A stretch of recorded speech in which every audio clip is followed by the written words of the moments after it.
ये जेल मियाँ बाद फारूक के लिए कुछ नहीं है, इससे बड़ी भी कुछ सजा दे।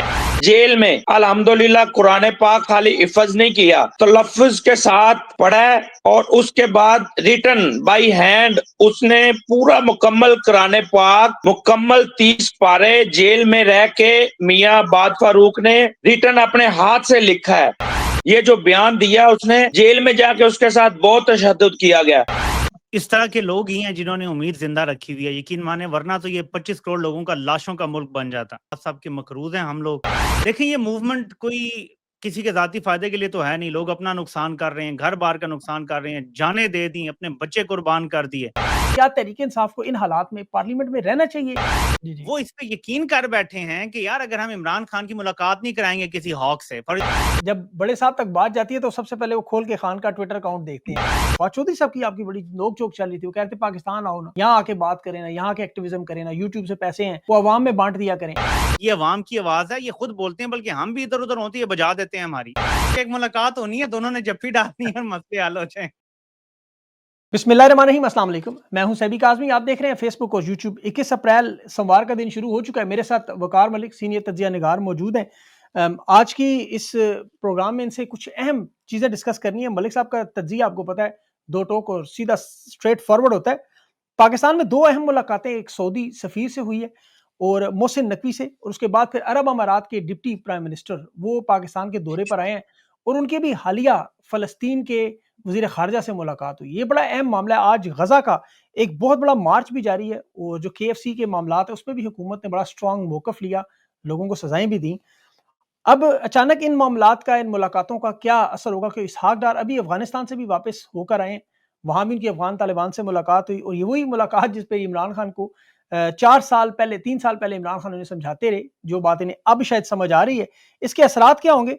फ़लस्तीन के मामले का, इसराइल के मामले के असरात, फिर इसके अलावा यमन और सऊदी अरब, अमेरिका, ये जो एक तनाज़ा चल रहा है, क्या इसके असरात पाकिस्तान की तरफ आएँगे? मलिक साहब की भी इंटरनेशनल मामलात में बड़ी दस्तरस है, इनसे डिस्कस करेंगे। 9 मई के ट्रायल जिसको जल्दी से करने की कोशिश की जा रही है ताकि ज़्यादा से ज़्यादा नाअहलियाँ तहरीक इंसाफ की, क्या ये तलवार लटकाई जा रही है या वाक़ई इन लोगों को नाअहल करके अली अमीन गंडापुर की मादनी जो वसाइल हैं उनके साथ इस वक्त बिल जुड़ा हुआ है कि उनकी हुकूमत जा सकती है, कि यह एक ड्रावा दिया जा रहा है, धमकाया जा रहा है। फस्तायत का बाजार भी आपको पता है गर्म है। बलोचिस्तान में सद्दाम तरीन को जिस तरह अगवा किया गया, पंजाब में आलिया हमजा को अगवा किया गया, इस्लामाबाद में आमिर मुगल साहब की जो वालदा अभी फोत हुई बड़ी तकलीफ में और उन्हें खुफिया जनाजा पढ़ना पड़ा और बड़ी तकलीफ में वो मुश्किल में हालात में से गुजरे हैं। पाकिस्तान समेत इस वक्त जो तमाम बैरून मुल्क यूट्यूबर्स हैं, इनके अहले खाना, इनके रिश्तेदारों, इनके जितने भी इनके करीबी लोग हैं, उनके बैंक अकाउंट्स मुंजमद कर दिए गए।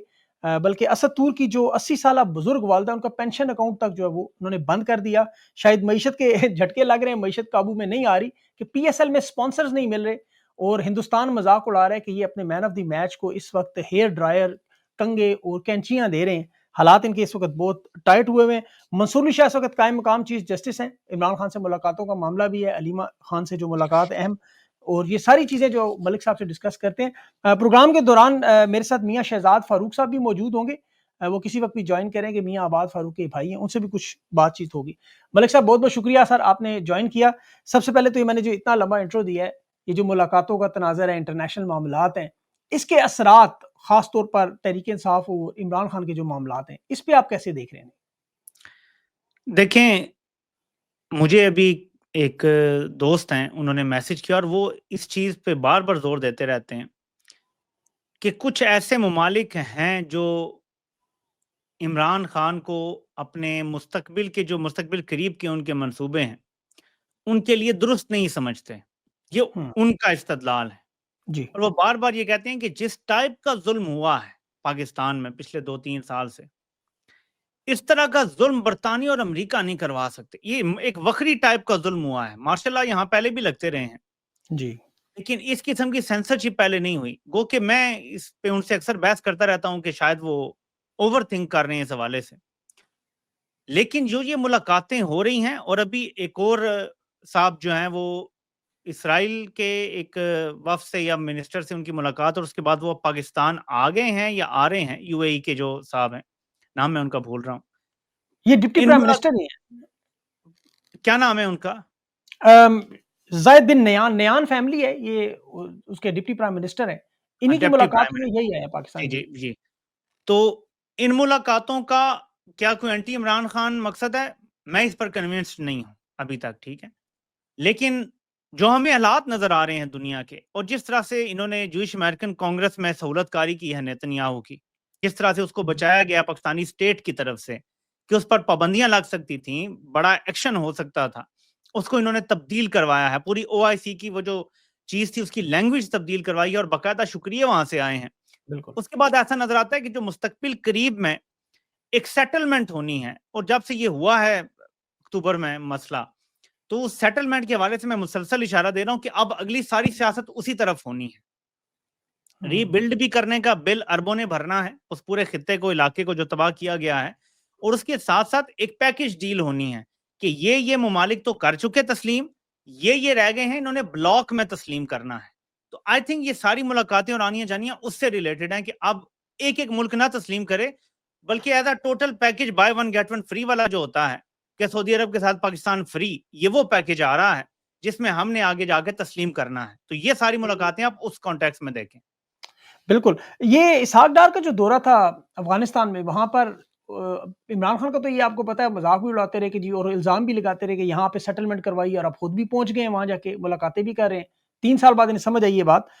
इस मुलाकात से आपको क्या लगता है कि ये जो इस वक़्त दहशतगर्दी का मामला इन्होंने बनाया हुआ है, या अफ़गान बॉर्डर के हिसाब से ये जो जंग का एक मामला बना हुआ था, वो ख़त्म होगा, या इससे ताल्लुकात बेहतर होंगे या ख़राब होंगे? क्योंकि असले की 5 लाख जो बंदूकें वहाँ जो असला चोरी हुआ है, उसका भी इल्ज़ाम है कि जी ये बलूचिस्तान पहुँच गए। देखिए, इल्ज़ाम तो आप कोई भी लगा सकते हैं, और पाकिस्तान की जो स्टेट की इस टाइम सूरत हाल है, उनके तो किसी लगाए गए इल्ज़ाम पे मैं तो कम अज़ कम भरोसा करने के लिए तैयार नहीं हूँ। मैं सिर्फ़ इतना समझ सकता हूँ इस सारी सूरत हाल में कि जब इन्होंने शुरू में थोड़ी-सा कपड़ा-शपड़ा मारा दहशतगर्दी वाला जो इनका कार्ड है उसको, और हर रोज़ धमाके हो रहे थे। आपको पता है खैबर पख्तूनख्वा में रोज़ाना ही धमाके हो रहे थे, जी, जी। और ये मादनियात के बिल से पहले तक रोज़ाना ही हो रहे थे धमाके। मतलब तारीख की 10 साल की बुलंद तरीन हो गई थी दहशतगर्दी। बिल्कुल। तो उस टाइम इनकी ये सोच थी कि ट्रंप आया है और हम इसको लोअर इन कर लेंगे एक नई जंग में, क्योंकि इसको हमने ये कहते हुए सुन लिया है जी कि मुझे मेरा असला वापस चाहिए। तो हम उसे कहते हैं यार, और आपने हुँ, देखा होगा इरफान सिद्दीकी साहब का भी बयान कि जी हम मदद दे सकते हैं अमेरिका को असला वापस लेने में। बिल्कुल। इन्होंने फौरन स्मेल किया कि मे बी असले वाली डील कोई बहुत बड़ी है। ट्रंप तो पहले भी बाइडेन का जो है ना अच्छा खासा उसकी वाट लगाता था कि तुम असला छोड़ा है वहां पे, वहां से फरार हुआ है, तुमने जलील करवाया पूरी कौम को। तो वो तो उनका एक हुँ, सियासी मसला था, वो कोई संजीदा बात नहीं थी। वो ट्रंप एक सियासी पॉइंट स्कोरिंग करता है बाइडेन के खिलाफ या डेमोक्रेट्स के खिलाफ। जी। तो वो तो थी पॉइंट स्कोरिंग। अब ये जो दहशतगर्दी की जंग का था ना, इन्हें फिर समझ आया कि यार ट्रंप तो इसमें इंटरेस्टेड ही नहीं है। वो फिर दहशतगर्दी वाला जो था ना कार्ड, वो वापस डाला गया अंदर। अब धमाके खत्म, और अब मादनियात वाला कार्ड निकालेगा। तो इसमें फिर आगे जाहिर है कि जब अमेरिका डायरेक्ट बात कर रहा है अफगानिस्तान से, इनके पास भी ऑप्शन ही कोई नहीं है डायरेक्ट बात करने के अलावा। तो जब डॉलर नहीं मिले दहशतगर्दी के, तो फिर बात करने के अलावा क्या ऑप्शन है? क्या बर्तानिया का हमने अंजाम नहीं देखा वहां, जो उन्होंने आज से 150 साल पहले जब हमला किया था तो क्या अंजाम हुआ था? हम रूस का अंजाम देख चुके हैं, हम अमेरिका का अंजाम देख चुके हैं वहां पे। तो हम डायरेक्ट जंग लड़ने की पोजीशन में तो है नहीं उस खित्ते में, जिस तरह के वो दुश्वार गुजार इलाके हैं। तो मेरे ख्याल में इनके पास ऑप्शन ही कोई नहीं। और एंड में वही इमरान खान की बात जो वो 25 साल से कर रहे हैं कि इनके साथ बातचीत करोगे तो मसला हल होगा, मारा मारी से मसला हल नहीं होगा। तो अब वो भी मान गए। बिल्कुल दुरुस्त, बिल्कुल। मलिक साहब, आपके पास आता हूँ। मेरे साथ मेहमान जॉइन किया है मियाँ शहज़ाद फ़ारूक साहब ने। आप जानते होंगे इनके भाई मियाँ आबाद फ़ारूक, बड़ी जवानमर्दी से, दलेरी से, जो अभी आपको पता है मिलिट्री जेल भी काट रहे हैं, बेटा भी इनका शहीद हुआ, इलेक्शन भी इनका छीना गया, कारोबार भी इनका तबाह बर्बाद किया गया। लेकिन जिस तरह उनकी अभी एक वीडियो आई मंज़र आम पर, पूरे पाकिस्तान ने देखी, और ऐसे लगा तहरीक इंसाफ एकदम चार्ज होगी दोबारा। लोगों ने उसको बड़ा एप्रिशिएट किया, और जिस अंदाज में वो नज़र आया। फिर उसके बाद इनके बच्चों की एक वीडियो नज़र आई, जिसमें वो बच्चे कह रहे थे अल्लाह ताला उन्हें ज़िंदगी दे, लेकिन वो जिस तरह कह रहे थे कि हम भी अपने वालिद की जो बात थी कि मेरा सब कुछ कुर्बान पाकिस्तान पे, खान पे। तो मैं इस ख़ानदान की जुर्रत को बड़ा सलाम पेश करता हूँ। मियाँ शहज़ाद फ़ारूक साहब मेरे साथ हैं। मियाँ साहब, अस्सलाम वालेकुम। ये बताएँ कि आपके भाई की जो वीडियो आई थी, और फिर उसके बाद माशाल्लाह जिस तरह वो कुरान मजीद भी पढ़ रहा है मिलिट्री जेल में, और फिर बच्चों के हवाले से जिस तरह बात कर रहा था, तो ये बताएँ कि ये आप किस मिट्टी के बने हुए हैं कि आप लोगों के अंदर इतना जज़्बा है कि इतना कुछ होने के बावजूद आप टूट ही नहीं रहे? देखें भाईजान, हम इमरान खान के टाइगर हैं, हम मुल्क के लिए निकले हुए हैं। ये पाकिस्तान की हम जंग लड़ रहे हैं। ये जो माफिया, ये जो जालिम लोग, ये जो कब्जा ग्रुप पाकिस्तान के ऊपर कब्जा करके बैठे हुए हैं, इनके लिए हमें लड़ना पड़ेगा और हमें कुर्बानियां देनी पड़ेगी। अगर हम कुर्बानी नहीं देंगे, अगर हम इस तरह सामना नहीं करेंगे, हम खड़े नहीं होंगे, तो ये पाकिस्तान पाकिस्तान नहीं रहेगा। इस पाकिस्तान को बचाने के लिए हमें खड़ा होना पड़ेगा और अल्हम्दुलिल्लाह हम खड़े हैं और पूरा पाकिस्तान हमारे साथ खड़ा है। और मियाँ बात फारूक साहब ने जेल में अल्हम्दुलिल्लाह कुरान पाक खाली हिफ़्ज़ नहीं किया, तलफ़्फ़ुज़ के साथ पढ़ा है और उसके बाद रिटन बाय हैंड उसने पूरा मुकम्मल कुरान पाक मुकम्मल 30 पारे जेल में रह के मियाँ बात फारूक ने रिटन अपने हाथ से लिखा है और पूरी तफसील के साथ लिखा है। तो अल्हम्दुलिल्लाह ये जेल मियाँ बात फारूक के लिए कुछ नहीं है। इससे बड़ी भी कुछ सजा दें तो इंशाल्लाह वो इतना मजबूत और ना डर और बहादुर बच्चा है और पाकिस्तान के लिए जो कर रहा है उसने देखें अपने बेटे की कुर्बानी दी, उसने अपने कारोबार और ये जो बयान दिया उसने जेल में जाके उसके साथ बहुत तशद्दुद किया गया, बहुत ज्यादती की गई है जेल में जाकर और कि सिर्फ इसलिए कि ये जबरदस्ती बयान उसने क्यों दिया। वहां पे आप देख रहे थे कि वो बयान नहीं मतलब बात करने के लिए वो एग्री नहीं थे, पुलिस बात नहीं करने दे रही थी। उसने अच्छा, जबरदस्ती ये बयान देने के बाद उन पर तशद्दुद हुआ है, ये जो नज़र आया है। ये बयान देने के बाद काज़मी साहब बहुत बड़ा तशद्दुद किया गया और बहुत ज्यादती की जा रही है और अभी तक की जा रही है। जेल में उसके साथ बहुत बड़ा जुल्म किया जा रहा है। हमने कल मुलाकात की है और पता चला हमें और उसने कहा कि मुझे इन्होंने बहुत अलग सी गंदी सी जगह पे रखा हुआ है। एक बिल्कुल छोटा-सा वो क्या उसको कैबिन कह सकते हैं या जेल का कोई कमरा है छोटा-सा और बहुत ही गंदा तरीन और उसके ऊपर बहुत ज़्यादा तशद्दुद किया जा रहा है। मैं ये आपके चैनल के तवज्जुह से कहना चाहता हूँ कि ये मियाँ बात फारूक के ऊपर ये जुल्म, ज़्यादती और तशद्दुद बंद करें। ये जितना भी कर लेंगे हम टूटने वाले नहीं हैं, हम हारेंगे नहीं। हम इंशाअल्लाह खान के साथ खड़े हैं, पाकिस्तान के साथ खड़े हैं और अल्हम्दुलिल्लाह हम खड़े रहेंगे। ये जितनी ज़्यादती और जितना जुल्म करेंगे, हम इससे भी और मजबूत होंगे। बिल्कुल, अब तो वो हाफ़िज़े कुरान भी हैं और कुरान लिख भी अल्हम्दुलिल्लाह। हैं, कुरान के लिखने वाले भी हैं। मलिक साहब मेरे साथ मौजूद हैं। मलिक साहब, ये आपने सुना जो बात फारूक के साथ ज़्यादती हो रही है और जिस तरह सियासतदान ये पकड़ते हैं और वो कुरान मजीद के हाफ़िज़ बन रहे हैं जेलों में, कुरान लिख रहे हैं, कुरान की तफ़सीर बयान कर रहे हैं। मतलब ये एक बहुत बड़ा बोझ है। इसे आप किस तरह देख रहे हैं ये चीज़ मलिक साहब? देखें, इस तरह के लोग ही हैं जिन्होंने उम्मीद ज़िंदा रखी हुई है, यकीन माने, वरना तो ये 25 करोड़ लोगों का लाशों का मुल्क बन जाता। तो हम तो इनका सबका शुक्रिया अदा करते हैं, आप सबके मकरूज़ हैं हम लोग। देखिए, ये मूवमेंट कोई किसी के ज़ाती फ़ायदे के लिए तो है नहीं, लोग अपना नुकसान कर रहे हैं, घर-बार का नुकसान कर रहे हैं, जानें दे दी, अपने बच्चे कुर्बान कर दिए। तो ये तो एक बहुत बड़े मकसद के लिए है और ये मकसद इंशाल्लाह, वो कहते हैं कि अल्लाह की बारगाह में कबूल होना है, कोई इंसान इसका सिला भी किसी को नहीं दे सकता। कोई ओहदा भी इन्हें कल को मिल जाएगा तो वो इसको बिल्कुल भी जो हुआ है ज़ुल्म, उसका मदावा करने के लिए काफ़ी नहीं होगा। नहीं तो एक होगा। तो ये है कि हम इन सब के शुक्रगुज़ार हैं, जो भी इसमें कुर्बानी दे रहा है। मियाँ बात फारूक की बहुत बड़ी कुर्बानियाँ हैं, हम उनके एहसानमंद हैं, मैं यही कह बेशक। सकता हूँ, क्योंकि इससे ज़्यादा हम क्या कह सकते हैं? ना हम इनका शुक्रिया अदा कर सकते हैं प्रॉपर्ली, ना हमारे पास अल्फ़ाज़ हैं।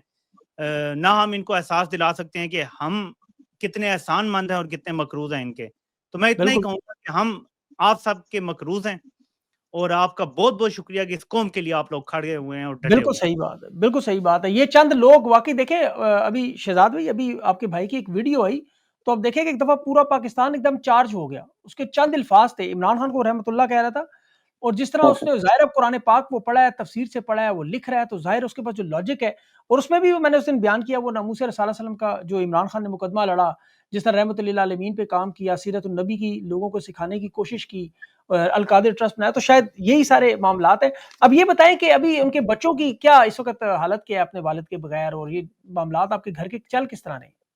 देखें, ये मामला तो अल्लाह की ज़ात होती है चलाने वाली और अल्लाह चला रहा है, लेकिन परेशानियाँ तो हद से गुज़र गई हैं और बच्चे जो हैं, इतने मायूस हैं और जब से उनका भाई एक उनसे बिछड़ गया, अल्लाह को प्यारा हो गया, वो अमार शहीद हुआ, उसके बाद बच्चे बच्चे मज़बूत नहीं रहे।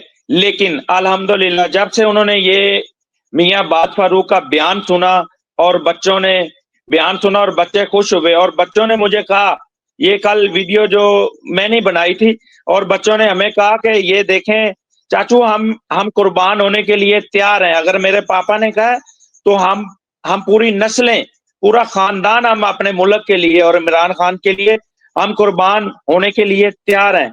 तो मियाँ बाद फारूक के जो फैमिली है, बच्चे हैं, इस टाइम वो मजबूत नहीं है, बस परेशान है। जब से बाबा जेल में है, दादो रो के उनकी दादो आंखों से अंधी हो चुकी हैं, यानी मेरी वालदा। और बच्चे जो हैं बस ना स्कूल में स्टडी के लिए इस काबिल है, ना कोई मतलब एक्टिव नहीं है। मियाँ बाद फारूक ने सारी जिंदगी कभी थाने का दरवाजा नहीं देखा था, कभी हवालात नहीं देखी थी। वो एक बिजनेसमैन था। हमारा हमारा सारा काम बिजनेस तबाह बर्बाद हो गया। अमेज़न में हम बहुत अच्छे इन्वेस्टर थे और बहुत बड़ा बिजनेस है हमारा, था, अब नहीं है। अब सारा का सारा बर्बाद हो गया। हमारी फैक्ट्रियाँ सारी तबाह बर्बाद हो गई। जो सारा सिस्टम चलाने वाला था वो जेल में चला गया। हमारे घर के हालात जो हैं बस मैं क्या बताऊँ, बड़ी मुश्किल से हम सिस्टम चला रहे हैं, बता नहीं सकते आपको। मियाँ साहब अल्लाह ताला आप पर रहम करे और आपकी इन कुर्बानियों को याद रखा जाएगा। ये जो उस दिन आर्मी चीफ ने एक बात की थी कि अगली नस्ल को क्या कहानी सुनाएँगे, तो बताने को, दिखाने को अब बहुत कुछ है। अगली नस्लों को बताने के लिए हमारे पास अब बहुत कुछ आ गया है। अगली नस्लें अपनी आँखों से देख भी रही हैं सब कुछ। मियाँ साहब मैं आपका बड़ा मशकूर हूँ और पूरा पाकिस्तान आपका शुक्रगुज़ार है कि आपने अपना कीमती वक़्त दिया और हमारे साथ गुफ्तगू की और ये लोगों तक आपका ये पैगाम इंशाल्लाह ज़रूर मलिक साहब भी पहुँचाएँगे अपने चैनल के थ्रू और आपका ये ज़रूर लोगों तक पहुँचेगा आपकी कुर्बानियाँ। बहुत-बहुत शुक्रिया सर आपका। जी, थैंक यू। जी, थैंक यू। मलिक साहब देखें किस तरह मतलब मैं तो हैरान हूँ यकीन करें इन लोगों की और इस तरह की बहुत सी दास्तानें जो है नज़र आ रही हैं हमें। मलिक साहब ये 9 मई के ट्रायल पर आगे चलते हुए ये जो इन लोगों को डी-सीट करने की बात चल रही है इस वक़्त ये क्या डराने के लिए किया जा रहा है या वाक़ई तहरीक-ए-इंसाफ को पार्लियामेंट से निकालने की पूरी साज़िश? और दूसरा ये भी साथ जोड़ दें कि क्या तहरीक-ए-इंसाफ को इन हालात में पार्लियामेंट में रहना चाहिए? क्योंकि बात तो सुनी नहीं जाती है, एमएनएज़ को उठाया जाता है, पार्लियामेंट के अंदर घुस के ले जाते हैं। पार्लियामेंट के अंदर रहना इनका क्या फ़ायदेमंद है या ये एहतजाजें इन लोगों को छोड़ देनी चाहिए? देखिए, ये तो शॉर्ट आंसर इस दूसरी वाली बात का ये है कि पार्लियामेंट में भी रहना चाहिए। पहले लोग अक्सर इस पे बहस करते हैं कि पहले ही नहीं छोड़नी चाहिए थी जब रेजीम चेंज ऑपरेशन हुआ था। मैं समझता हूँ तब फैसला दुरुस्त था छोड़ने का, अब नहीं छोड़ना चाहिए। हर चीज़ का एक वक़्त होता है ना, गलत वक़्त पे जी, तो सजदा भी कर दें अगर आप तो आपको दुरुस्त, पता है कि वो जायज़ नहीं होता। जायज़ नहीं होता। हर चीज़ का एक वक़्त होता है। अब वक़्त है पार्लियामेंट में रहें क्योंकि जब एक खबर लगती है ना कि फलाँ सेनेटर को उठा लिया, फलाँ एमएनए को उठा लिया, ज़्यादा बड़ी खबर बनती है। बजाय इसके कि आम बंदे को उठा लिया किसी को, एक्स किसी को उठा लिया, किसी अहमियत बनती है इस चीज़ की और आलमी सतह पे हुँ, खबर भी तभी बनेगी जब आप किसी पार्लियामेंटेरियन को उठाएँगे, वरना आम बंदे को तो कोई खबर ही नहीं लगाता, पूछता भी नहीं है, पाकिस्तान को बिल्कुल, किसने बिल्कुल, पूछना? तो ये इसका बिल्कुल, शॉर्ट आंसर ये है कि अभी बैठना चाहिए पार्लियामेंट के ठीक। अंदर। जो आप ये दूसरी बात कर रहे हैं ना कि इन पे कोई ब्लैकमेलिंग हो रही है या वाक़ई इनको डी-सीट करने की बात हो रही है 9 मई के उसमें आड़ में या क्या हो रहा है? देखें, हमेशा से इस मुल्क में जो ताकतवर क़ुव्वतें हैं ना वो plan A, B, C, D, Z तक बना के बैठी होती हैं। हुँ, प्लान ए यही होता है यार कि हमारी सारी बातें मान लेंगे तो ठीक है, नहीं मानेंगे तो ये वाला बटन दबाएँगे, नहीं मानेंगे तो फिर ये ब फिर ये, फिर वो ज़ेड तक बटन होते हैं उनके। बिल्कुल। अब तक हुआ ये है कि जब-जब तहरीक-ए-इंसाफ इनकार करती गई है ना वो रेड लाइनें ताकतवर कुव्वतों ने क्रॉस की हैं जो पहले कभी करने की जरूरत नहीं पड़ी। फॉर एग्जांपल नवाज शरीफ को कहा जी ये मान लो नहीं तो ये कर देंगे। नवाज शरीफ हुँ, फौरन मान गया। वो नौबत आई ही नहीं कि वो वाला करने का है। ये पहली बार ऐसा हुआ जी कि ये मान लो नहीं तो तुम पे ये केस कर देंगे। इमरान खान नहीं माने तो कर दिया। ये मान लो नहीं तो इद्दत का केस कर देंगे। वो नहीं माने इद्दत का केस कर दिया। ये मान बिल्कुल। लो नहीं तो अलकादिर केस कर देंगे। वो नहीं माने अलकादिर केस कर दिया। और करते-करते हर बंदे के साथ यही किया गया। अब भी यही सूरत-ए-हाल है। मादनियात का बिल पास करवा दो, सोशल मीडिया को चुप करवा दो, हम पे तनकीद खत्म करवा दो, कोई इलेक्शन वापस नहीं मिलेगा, इस निज़ाम को तस्लीम कर लो, 2027-28 में यानी जो एक्सटेंशन हो जाएगी अगली उसके बाद अगर इलेक्शन की बात करते हो तो ठीक है। ये सारी मान लेंगे तो 9 मई के केस में नहीं सज़ाएँ होंगी, ठीक है? अगर नहीं मानेंगे तो सज़ाएँ होंगी, नाअहलियाँ होंगी और दोबारा जो अब तो ये खैर बिल्कुल वाज़ेह हो गया और मैंने ट्वीट भी किया था ये जो बाय इलेक्शन अभी हुआ है जी, अंदरूनी जी, सिंध में, उमरकोट। मैंने उमरकोट का मैंने पहले ही बता दिया था कि भाई अब जो ये निज़ाम बन गया इसमें पीटीआई को एक भी सीट नहीं मिलेगी। आज इलेक्शन हो जाए मैं आपको बता रहा हूँ ये एक भी सीट नहीं जीतने देंगे। इवन केपी में भी नहीं जीतने देंगे पीटीआई को। अब बिल्कुल इन्होंने ऐसे ही। क्या कर लिया जी रात को फॉर्म 47 तैयार करके प्रिजाइडिंग अफसर को पकड़ा देते हैं कि ये आपने सुबह देने हैं भाई। हुँ, अब जितने मर्जी वोट पड़े हैं, गिनती जो मर्जी, इट डज़न्ट मैटर। पहले से उन्होंने फॉर्म 45 तैयार किए हुए हैं।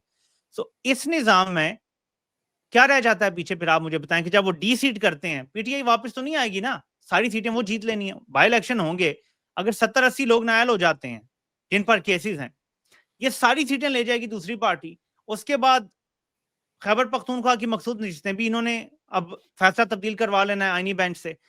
मकसूद नशिस्तें जब मिल जाएंगी तो फजल रहमान की जरूरत भी खत्म हो जाएगी। ये दो जमातें मिलके हर आईनी तरमीम कर सकेंगी, यानी 27वीं 28वीं 29 इस मुल्क के आइन का हुलिया ही बिगाड़ने जा रहे हैं। नया ये कानून ही लिख देंगे अपने हाथ हाँ, से। ये प्लान ए बी सी से जेड तक इनके मौजूद हैं। अगर तो पीटीआई अच्छे बच्चों की तरह, जो कि एक ग्रुप है जो आप भी जानते हैं, जो कहता है यार अच्छे बच्चे बने बगैर अब कोई चारा ही नहीं है भाई, सारे रास्ते बंद हो गए हैं, अब अच्छा बच्चा ही बनना पड़ेगा वरना इमरान खान भी बाहर नहीं आएगा, ठीक है। उस ग्रुप की ये जो सोच है, यही बुनियादी तौर पे ताकतवर कुव्वतों का प्लान था पहले टाइम से कि हम इतना इन्हें मायूस कर देंगे कि एक दिन सबकी ये सोच हो जाएगी कि यार अब हम नहीं जीत सकते इनसे, ये बहुत ताकतवर हैं, बहुत तगड़े हैं। वो सोच पे वो आधे लोगों को ले आए हैं। आधे से मुराद है कि कुछ ताकत में बैठे हुए, जो पीटीआई में ताकत में बैठे लोग हैं, उनको वो कन्विंस करने में कामयाब हो गए कि भाई हमसे लड़ के नहीं तुम जीत सकते, साथ बैठ के और हमारी मान के चल सकते हो, ठीक है। तो ये है असल चीज। और ये 9 ये मई जो की केसेस हैं, मैं एंड कर दूं, 9 मई की जो केसेस हैं, मादनियात बिल सबसे पहला टारगेट है इसका, और आखिरी टारगेट ये है कि अगर हमारी नहीं मानोगे तो असेंबली से भी आउट हो गए, छितर भी ज्यादा पड़ेंगे, और उसके बाद हम अपनी मर्जी की फिर आइन साजियां और कानून साजियां भी करेंगे, तो हमें रोकने वाला भी कोई नहीं है। बिल्कुल यही बात दुरुस्त है। ये जो 60 दिनों वाला इन्होंने नया मंजन शुरू किया है, 15 दिन हो गए हैं, 45 रह गए हैं। ये भी वही वारदात है कि वो जो पहले 2 हफ्ते पहले था, फिर जी असल में जो आपके दोस्त हैं ना, फिर मैं वही कहूंगा, मुज़ाकरात ग्रुप वाला जो एक साइड है, दोस्त तो आपके जी, दोनों जी। साइडों पर हैं, जी, जी, दोनों लेकिन साइडों। जो मुज़ाकरात ग्रुप वाले दोस्त हैं ना, जी, जी। वो इस पे यकीन कर बैठे हैं कि यार अगर हम इमरान खान की मुलाकात नहीं कराएंगे किसी हॉक से, फॉर एग्जांपल अलीमा खान जाती है अंदर, वो आके क्रूड सा बोल देती हैं जो भी इमरान खान ने कहा होता है। उनके बजाय अगर बैरिस्टर गौर आते हैं तो वो आधी बात जो 18 वाली बात होती है इमरान खान की, वो काट देते हैं, और पीजी जी। 12 वाली जो है वो जारी कर देते हैं। तो उससे क्या होता है कि एक एक तासुर ये बनाया जा रहा है जी कि हमने इमरान खान का नैरेटिव जो सख्त वाला है वो काउंटर कर लिया है, और जो बड़े साहब के सेकंड हैंड है मेरे ख्याल में, उन्होंने इन्हें ये बताया हुआ है कि यार अब बड़े साहब तक अगर हमने कोई वो सुलह वाला सफाई वाला काम करना है तो उन तक एक मैसेज आना चाहिए कि उधर से गोलाबारी बंद हो गई है, तो आप भी बंद हो हमारी गई। मदद करें, थोड़ी सी आप हमारी मदद करें कि हम किसी मुंह से बड़े साहब के पास जाके कहें देखें ना जी उन्होंने हाँ, गोलाबारी बंद कर दिया है। अब तो इमरान खान के ट्विटर से भी कोई कत्तर का जिक्र नहीं होता, कोई जंगल का बिल्कुल। बादशाह का जिक्र नहीं होता। तो वो मेरे ख्याल में ये जो आपके मुज़ाकरात वाले दोस्त हैं, ये इस पे यकीन कर बैठे हैं कि इस बार धोखा नहीं होगा, बल्कि 60 दिन में वाक़ई कोई ना कोई मामलात हो जाएँगे। अच्छा, अब आपने बात छेड़ ही दिया, तो उन दोस्तों ने ये भी कहा है कि जब ये बात आपकी दुरुस्त है, जब बड़े साहब तक बात जाती है तो सबसे पहले वो खोल के खान का ट्विटर अकाउंट देखते हैं कि उसपे क्या लिखा है। तो अगर वो उसपे कुछ पता है नहीं ना, आया तो सब सब कुछ अच्छा है। पता है, बस बहुत कुछ हमें पता चल जाता है ना। तो वो अकाउंट खोलते जाते हैं, कहते हैं हाँ जी साहब अच्छा है तो ठीक है, फिर चलो आगे बात करते हैं। लेकिन मलिक साहब ये चूना नहीं भेजा जा रहा है, मुज़ाकरात किस बेस पे करेंगे? सिस्टम पूरा आपको पता है, ज़ाहिर खान तो इनकी बात नहीं मानेगा। ये बाहर जो मर्ज़ी करते रहें, अंदर फैसला तो इमरान खान ने करना है ना। बस वो तासुर ये बना दिया गया है ना कि बड़े साहब को पता ही नहीं है इमरान खान की क्या सोच है, जैसे मतलब ये तासुर है। तो हम अगर एक बयानिया बना लेंगे कि देखें 60 दिन से इमरान खान का अकाउंट खामोश है, कोई बुरी बात नहीं, तो वो मान जाएँगे और आगे फिर सुलह सफाई होना शुरू हो जाएगी। यानी एक step in the right direction हो जाएगा। उनका गुस्सा भी थोड़ा ठंडा हो जाएगा इस दौरान, कि हम थोड़ा उनका गुस्सा ठंडा करते हैं, इधर से फिर ट्वीट आ जाती है, वो फिर गुस्से में आ जाते हैं, फिर कोई और एक्शन हो जाता है। तो हम उनका पहले गुस्सा नीचे लाना चाहते हैं, उनका पारा एक बार नीचे आएगा तो उसके बाद फिर बातचीत होना शुरू होगी। वो बल्कि पता नहीं शायद मेतला साहब शायद दावा कर रहे थे, या किसने यार ये दावा किया है कि अली मीर गंडापुर ने तो यहाँ तक ऑफर की थी कि मैं हेलीकॉप्टर में मुलाकात करवा देता हूँ जी, दोनों जी। बड़ों की। जी, जी। बिल्कुल, बिल्कुल, बिल्कुल तो ये दावा वो तो फिर मुलाकात पे आपको पता है वो ये सोचते हैं कि एक मुलाकात होनी है, दोनों ने जप्फी डालनी है और मसले हल हो जाएँगे। कितने सादा है वैसे मलिक बहुत साहब सादा ये। दिल है यार। ये अच्छा सोशल मीडिया काबू कैसे होगा? वो तो नहीं होगा, तो जो मर्ज़ी कर लें, वो तो अब आपको पता है फांसी घाट ही खोल दे, सारों को हम फांसी ही लगा दें, तब भी वो मामला तो नहीं खत्म हो सकता। पाकिस्तान की पूरी अवाम साथ है, सोशल मीडिया को 2, 4, 10, 50, 100 लोग बंदे तो नहीं है। अभी आज सब लोगों के बैंक अकाउंट्स फ्रीज़ हो गए हैं सबके, तो अगला मरहला अब क्या है? अब रोज़ी-रोटी भी छीन लें, सारा कुछ कर लें। लेकिन मलिक साहब यहाँ मैं देख रहा था आपके साथ बहुत सारे रहनुमा जो हैं, वो फवाद चौधरी साहब की आपकी बड़ी नोक-झोंक चल रही थी, वो कह रहे थे पाकिस्तान आओ ना, यहाँ आके बात करें ना, यहाँ के एक्टिविज़्म करें ना, यूट्यूब से पैसे हैं, वो अवाम में बाँट दिया करें। तो क्या ये इस पे आप कुछ कहना चाहेंगे ये जो मामला है? अच्छा, फवाद चौधरी जैसा हाजिर दिमाग बंदा जो दौरे हाजिर के सारी चीजों से वाकिफ भी है, वो ऐसी बात करता है, मैं बड़ा हैरान हो जाता हूँ। अच्छा बाकी कोई बात करे ना, इधर उधर से कोई बात कर दे, इतना फर्क नहीं पड़ता। फवाद चौधरी जानता है कि सोशल मीडिया की डायनामिक्स क्या है, बल्कि फवाद चौधरी खुद जनरल बाजवा को जा जाके बताते थे सर सोशल मीडिया हमारे कंट्रोल में नहीं है, ये अवाम की आवाज है, ये खुद बोलते हैं, बल्कि हम भी इधर उधर होते ये बजा देते हैं हमारी। ये खुद फवाद चौधरी के अल्फाज हैं कि मैंने जाके उधर बताया कि सर ये हमारे कंट्रोल में नहीं है। फवाद चौधरी हर चीज जानते हुए जब ये बात करते हैं ना, फिर मुझे दुख पहुंचता है। फिर मुझे बात करनी पड़ती है कि जनाब आप तो जानते हुए ये बात कर रहे हैं कि जी पैसे कमा दिए। तो ऐसे ही है कि कोई सहाफी है, वो कोई अंदर से स्टोरी लेकर आता है और आप उसे कहते हैं यार तुम तो स्टोरी लाए हो पैसे गए, तो फिर अहमद नूरानी पे भी इल्जाम लगा दो। वो इसलिए इतनी बड़ी स्टोरी एक लेकर आया जिसकी वजह से उस पर इतना भारी वक्त आ गया कि वो पैसे कमाना चाहता है। कोई पैसे कमाने के दो तरीके हैं। एक ये है कि आप तो कर लो लाइन, तो फिर आपको काले चैनल पर नौकरी भी मिल जाएगी, फिर आपको गाड़ी भी दे दी जाएगी, फिर आपको प्रोटोकॉल भी दे दिया जाएगा, फिर आपको फर्स्ट क्लास टिकट दिया जाएगा कि आए पाकिस्तान, वहां से आपको वीआईपी लाउंज से बाहर निकाला जाएगा, फिर तो सब कुछ हो जाएगा, पैसा वहां ज्यादा है। बिल्कुल जो ज्यादा है। लोग अपनी सहाफत कर रहे हैं, हलाल का खा रहे हैं, वो क्यों ना अपनी सहाफत हक और सच के लिए जारी रखें और हलाल कमाते रहें। या बिल्कुल तो वो अल्लाह ताला हराम रिज़्क़ कमा में रहे बरकत। हों, या आप बिल्कुल साबित करें वो झूठ बोल रहे हैं, या वो ये मुतालबा कर रहे हों कि जी कोई खुदा ना खास्ता हमारी फौज को खत्म कर दे या कुछ। हम तो ये कह रहे हैं भाई आइन और कानून के मुताबिक मुल्क चलाओ। ये मुल्क दुश्मनी कैसे है, मुझे कोई बता दे जरा। यानी बिल्कुल हर वो बंदा मुल्क दुश्मन बना दिया गया जो कहता है जी मुल्क आइन और कानून के मुताबिक चलाओ। तो ये बिल्कुल कोई सही बात है। अजीब-ओ-गरीब लॉजिक है जो मुझे समझ नहीं आता कि इस पर बहस किस किस्म की हो रही है जी कि आप मुल्क में बात नहीं हो सकती, आओ ना पाकिस्तान, और जो बात कर रहे हैं उन्हें चुप करवा दो। भाई अगर मुल्क में बैठ के आपने भी बात नहीं करनी, बाहर बैठ के हमने भी नहीं करनी, तो करनी किसने है? फिर खामोश हो जाएं सारे। ये तो हाँ, अजीबो-गरीब लॉजिक है भाई। बिल्कुल। तो या इसलिए तो फिर फिर बात मलिक करनी साहब, पड़ती है। या तो वो ये करें ना, आपको कहें आप लोग आ जाएँ, आपको बुलाएँ और आपको जनरल सेक्रेटरी बनाएँ तहरीक-ए-इंसाफ का, प्रेज़िडेंट लगाएँ मुझे और बिलाल मतलब साबिर शाकिर को और इमरान रियाज़ को, सारी की सारी जमात हवाले करें, तो फिर हम लोग आ भी जाते हैं सारे लोग वापस, अगर हमने करना है। हमारा ये काम ही नहीं है। दूसरा एक और चीज़ मलिक साहब, ये बड़ा ताना देते हैं अक्सर कि यूट्यूब पे बड़े पैसे कमाते हो। यूट्यूब एक इंटरनेशनल कंपनी है, सहाफ़ी काम करता है, उसको एक उसका मुआवज़ा मिलता है। ये जियो में, एआरवाई में, ये क्या लोग अल्लाह वास्ते काम करते हैं सारे के सारे 80-80 लाख, आज से डेढ़-डेढ़ 15-15 साल पहले इनमें से कुछ की 50-50 लाख रुपया प्लाज़ा इन तनख्वाहें। लोगों के बने हुए हैं, ये इनको नज़र नहीं आते। असल में हम लोग आम लोग जब अगर इनकी रोज़ी-रोटी लग गई है, तो इन्हें मेरे हमें तकलीफ़ इस चीज़ की है, यार ये भूखे क्यों नहीं मरते? जैसे अकाउंट बंद कर दिए अब और जो ये आपने जो सफाइयत है। बात की ना अकाउंटों वाली, इनकी सोच यहीं से पकड़ी जाती है। वेयर हाँ, फवाद इज़ कमिंग फ्रॉम वो यही है, कि इनकी रोज़ी-रोटी बंद कर देंगे ना तो ये चुप कर जाएँगे। तो अब वो बैंक अकाउंट इसीलिए बंद कर रहे हैं, कि जब इनके पैसे आने बंद हो जाएँगे, तो फिर ये खुद ही चुप कर जाएँगे। वैसे मैं एक बात आपको बता दूँ, जी, आपके प्लेटफ़ॉर्म से बताना चाहता हूँ, आई डोंट नो आपको ये पता है या नहीं? जी, जी, यूट्यूब की इनकम जो पाकिस्तान में है, अगर तो वो पाकिस्तान में रिसीव कर रहे हैं ना, तो ज़ाहिर है बैंक अकाउंट ब्लॉक हो गए हैं, मसला हो जाएगा। जी, और इतनी आसानी से आपके नाम से अकाउंट हो तो आपके नाम से ही अकाउंट में वो भेजते हैं, वैसे नहीं भेजते। और अगर जी, आपने मुल्क चेंज करना हो तो नया एडसेंस अकाउंट बनाना पड़ता है। खैर नया भी बना लेंगे लोग, जो बाहर चला जाएगा, लेकिन बाहर टैक्स ज़्यादा देना पड़ता है, ज़ाहिर है। तो जी। एक तरीका ये है कि यूट्यूब की आप इनकम 1 साल तक पोस्टपोन करवा सकते हैं। आई डोंट नो कितने लोगों को ये बात पता है कि अच्छा, अगर आप यूट्यूब की मुझे सेटिंग नहीं में पता। जाके और आप वहाँ चूज़ करें कि जी कि मैं 1 साल तक मुझे पैसे ना दें, तो यूट्यूब जमा करता रहता है और 1 साल चलें, बाद आप ये रिसीव कर सकते हैं सारा। तमाम यूट्यूबर्स के ये जिनके तमाम अकाउंट बंद यूट्यूबर्स करके। को मैं बताना चाहता हूँ, मैं आज अपनी वीडियो पे बताऊँगा, क्या बहुत ज़्यादा लोगों के साथ ये हो रहा है। सबको ये पता होना चाहिए कि जो भी पाकिस्तान में यूट्यूबर है, वो 1 साल तक ऑन होल्ड रखवा ले अपने पैसे। इंशाल्लाह 1 से 1 साल के अंदर-अंदर हालात अल्लाह करे बेहतर हो जाएँ, अकाउंट्स खुल जाएँ, तो इकट्ठे पैसे आ जाएँगे, आपका भी फ़ायदा हो जाएगा। नुकसान नहीं होगा इस तरह। नहीं, बहुत अच्छी बात। दूसरा मलिक साहब, एक और चीज़ है, ये लोग समझते हैं कि जिस तरह एंटरटेनर्स ने इस वक़्त लाखों करोड़ों रुपया ये यूट्यूब से कमाया हुआ है, पता नहीं हम लोगों को पता नहीं डॉलर्स की बारिश हो रही है और पता नहीं हम उसमें नहा रहे ऐसे हैं। चंद ही लोग हैं जिनके बहुत ज़्यादा व्यूज़ हैं। ये इन्हें इमरान रियाज़ खान की जलन होती है, इन्हें शहबाज़ गिल की जलन होती है कि वो पता नहीं कितने करोड़ों में कमा रहे हैं। ऐसे चंद लोग हैं जो बहुत ज़्यादा करोड़ों में कमा रहे हैं। वरना बिल्कुल सही हम बात। जैसे आम लोग तो इतनी कोई कमाई नहीं है हमारी। आपको भी पता है, मुझे भी मलिक पता है। साहब, मैं आपको बताऊँ, मैं इनको जो लोग सुन भी रहे हैं, उनको भी बता दूँ, कुछ लोगों को शायद इसका पता नहीं है कि आपको भी इंग्लैंड में, अमेरिका में जो लोग उबर चलाते हैं, वो हमसे जो हम लोग 16-16, 18-18 घंटे काम करते हैं, हमसे ज़्यादा पैसे ज़्यादा, कमाते हैं। ज़्यादा पैसे कमा रहे हैं, बिल्कुल सही है। यूनिवर्सिटी में पढ़ाने के आपको पता है मलिक साहब, मैं $350-400 घंटे के मिलते हैं। हम लोग वो छोड़ के सारा-सारा दिन-रात इसमें लगे रहते हैं कि एक पैशन है, एक जुनून है। और बिल्कुल। वो मैं जब चौधरी साहब की पढ़ रहा था कि एक्टिविज़्म करनी है तो पाकिस्तान आ जाओ। एक्टिविज़्म करने के लिए पाकिस्तान आना होता तो फिर जब कोई बंदा वैसे ये बात करता है ना कि करना है तो पाकिस्तान आ जाओ, तो वो अरशद शरीफ को गाली दे रहा होता है। उसकी शहादत को हाँ, गाली दे रहा होता है बाय द वे। बड़ा दुःख होता है मुझे। मुझे अपने लिए कुछ नहीं है, मेरे लिए कोई भी बुरा बोल दे।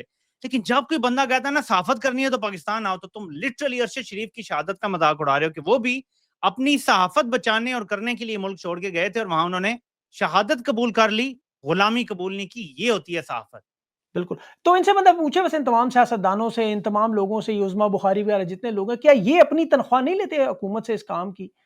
क्या ये मुफ्त करते हैं, अल्लाह वास्ते नहीं, करते देखिए हैं? ना, मैं तो इनको देखिए इनको बुलाना चाह रहा हूँ, किसी दिन आए, आपको भी बुलाऊंगा साथ इनके मेहमान से, जरा सवाल पूछते हैं कि आप ये जो काम करते हैं, या फवाद चौधरी साहब जब वजीर इत्तलात थे तो क्या ये अपनी तनख्वाह अवाम में बांट दिया करते थे सारी, या घर लेके जाते थे पैसे? नहीं, इन देखिए लोगों के पैसे हैं, गाड़ियां हैं। मैं तो इस आर्ग्यूमेंट के हक में नहीं हूँ। लोग थोड़ा-सा गुस्से में ज़्यादा बोल देते हैं यार कि वो जो बॉर्डर पे फौजी हैं, वो भी तो तनख्वाह लेते हैं। मैं इसकी देखिए, तनख्वाह तो आपने लेनी है ना, हलाल अगर आप कमा रहे हैं, तो आपने फौजी भी हैं तो तनख्वाह लेनी है। अब ऐसा तो नहीं है ना कि पाकिस्तान का $150 अरब का कर्जा है, ठीक है? $200 अरब की एम्पायर है माशाल्लाह हमारे ताकतवर लोगों की, $200 अरब से ज़्यादा की। बेचें, बिल्कुल सारा सही कर्जा बात। उतार दें, वो सारा कर्जा उतार दें। मैं यहाँ आपके प्रोग्राम में कमिट करता हूँ कि वो अपनी एम्पायर बेच के कर्जा उतार दे। मैंने आज तक जितना कमाया ना, मैं शोधा के फंड में दे दूंगा। सिंपल सी वाह! बात है भाई, इसमें ऐसी कौन सी बात है? लेकिन बिल्कुल बात सही ये है बात कि है। कमाई पे आपको एतराज ही नहीं होना चाहिए। मुझे किसी फौजी की कमाई पे कोई एतराज नहीं। वो प्लॉट लेते हैं, 1 लेते हैं, 10 लेते हैं। मैं सिर्फ ये चाहता हूँ कि वो कानून के मुताबिक चलें। कानून में अगर प्लॉट लेना उनका हक है, ज़रूर लें। लेकिन बिल्कुल। कानून उनको ये हक नहीं देता कि सियासत करें, इक़्तिदार के मज़े लूटें। वो शहजाद अकबर ने जो स्टोरी की है कि जी कनाल बनवा रहे हैं सदर से, लिटरली मतलब एक लिहाज से गन पॉइंट ही समझ लें कि वो बेचारे बीमार हो गए तो कोरोना में जाना पड़ गया। इतनी उनके ऊपर प्रेशर डाला गया उसके ऊपर सिग्नेचर करवाने के लिए।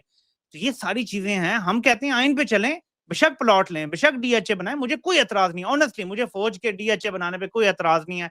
अगर वो आइन के मुताबिक ये मुल्क चलने दें, अदलिया आजाद हो जाए, पार्लियामान की कोई इज्जत हो, लें अपने भाई, बड़ी मरातें लें, गाड़ियां लें, सर्वेंट्स लें, कोई इशू नहीं है। हमें होना चाहिए भाई, आपको मिलना चाहिए। आपका काम मुश्किल है, लेकिन वो काम छोड़ के आप जब दूसरा काम करेंगे फिर एतराज होगा हमें। दुरुस्त कह रहे हैं आप मलिक साहब। आखिरी सवाल, मंसूर अली शाह साहब कायम काम चीफ जस्टिस बने 4 दिन के, 4 दिन की चांदनी है, फिर अंधेरी रात है, इन्हें मौका तो बड़ा मिला था। ये अगर आइन पे खड़े हो जाते, डट जाते, तिलों हिम्मत में और तेल जुर्रत। नहीं है, इससे पहले कि आप सवाल फिनिश करें, मंसूर अली शाह वाले तिलों में तेल नहीं है। तिलों में तेल, बस ठीक है, आपका जवाब ही यही हो गया। मलिक साहब बहुत-बहुत शुक्रिया सर, आपने अपना कीमती वक़्त दिया, मैं बड़ा मशकूर हूँ कि आपने वो मियाँ आबाद फ़ारूक के भाई के साथ भी जॉइन किया और ये अपने कीमती अल्फ़ाज़ ये इंशाल्लाह will be in touch sir, thank you so much. इंशाल्लाह, थैंक यू।